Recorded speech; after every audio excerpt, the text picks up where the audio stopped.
So, yeah, lately you've designed something called the voice mastery. And the first technique is the voice warm up. So, and you talk about clearing your nasal tract and the mucuses around the nasal tract with Om. Yeah. So, can you just give us some details about that? Just like in our course, we need to understand that the vocal cords are muscle fibers, Okay. which can be trained. Now, when we go to a gym, what we do is first we do the warm ups. Without warm ups, whenever you are exercising, you tend to damage the muscle. Right. Similarly, without a warm up, if without clearing the mucus, without doing any kind of relaxing or warming exercise for a muscle, if you start using it, you might strain it. That is why we have sore throats and we have issues with the voice. We have double voice, split voice, and all that stuff because we are not hydrating properly, we are not warming it properly. Now, the designed warm up is an age-old technique of using the word Om. Now, when we are using Om, it actually clears the whole body, mainly the voice device, starting from your abdomen, your chest, your throat, and your facial muscles. Now, the whole aspect of how you do it is like starting from the navel, you start feeling the air leave your body, feel the vibration move towards your chest, your throat, and finally your facial muscles. Okay. So it starts with the basic of the Om. It starts from the navel. You actually look down and you start with the navel. Okay. Slowly it moves towards the chest. You feel the vibration on the throat. And finally, your nose, you should feel ants running on your nose. A kind of a tingling sensation on your nose. Okay. This is how Om is said. To demonstrate, we look at Om.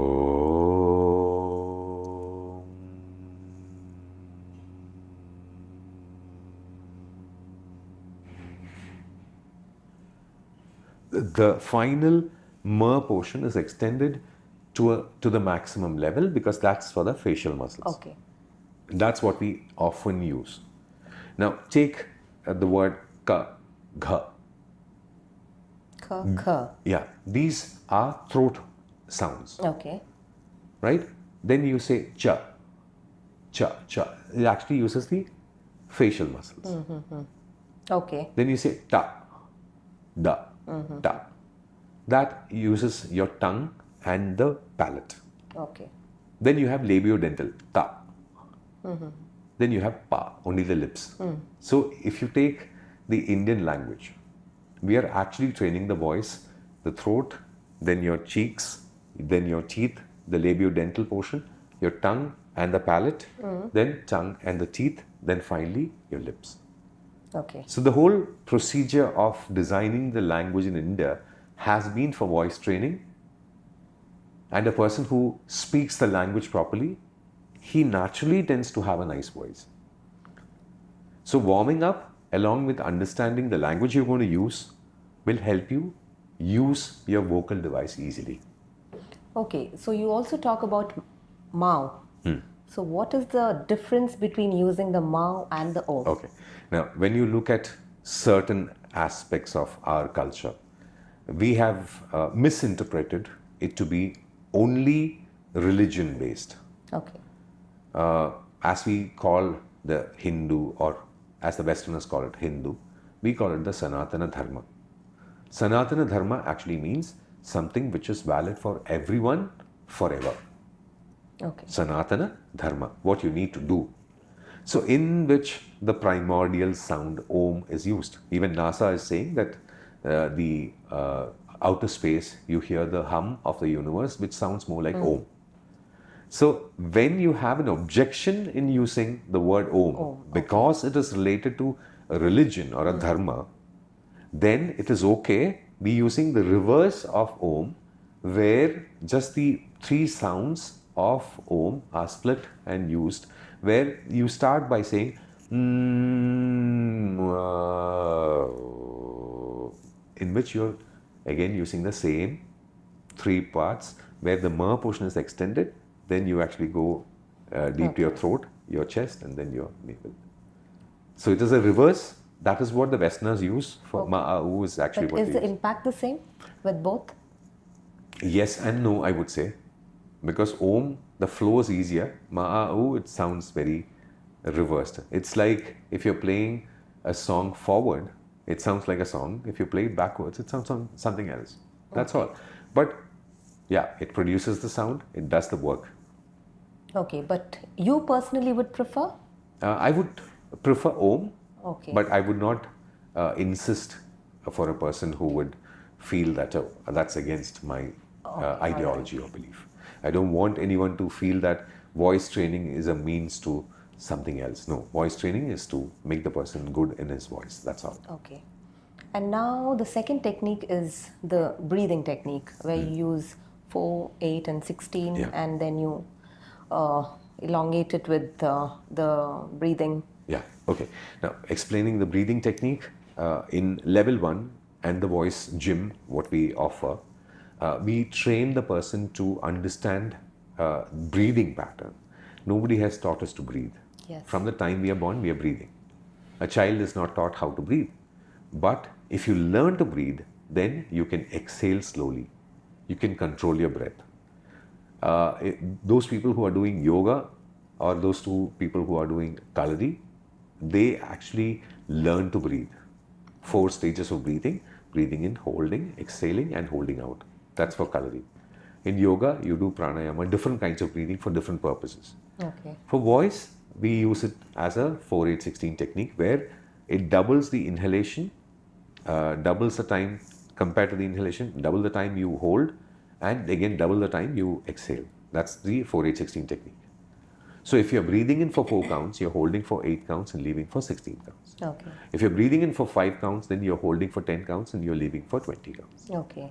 If you're breathing for 6 counts, then you're holding for 12 counts and exhaling for 24 counts. Slowly, you train the muscle or the lung and the whole vocal system to breathe in a way where you have more air during exhalation, which means you can speak continuously without a break and it can give a flow. Even for singing, I would suggest still go further and learn to breathe more slowly. Okay. For me, what happens is, since I've done the level 1 and level 2, what happens is, like, at times I'm able to do the 6, 12, and 24. I think I've just done it a very few times, but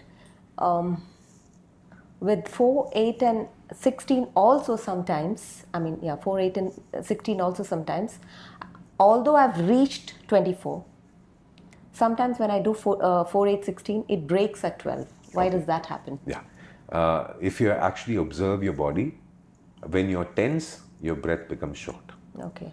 When you're angry, your breath becomes short. Now, if you're doing a breathing exercise, when you're tense, you will not be able to do it. That's all. So it's more to do with your emotional... Yeah. The reverse is also true. A person who can do 6, 12, 24 regularly will have a calmer mind. Okay. Because the reverse is also true. So when you're doing 4, 8, 16, relax as much as possible. Keep your hands down. Yes. And body straight so that you can use your breathing apparatus which you have in your body, your lung, your diaphragm, your stomach, everything. And that helps you control the muscles which causes the causation of the exhalation is by the muscle pushing the air out. So you will learn to control your internal organ to breathe slowly. All right. And it eases your mind also. Okay. Then we have the emotions. I would like to come to that. With emotions, maybe it can be just a basic statement like, do you like that? Okay.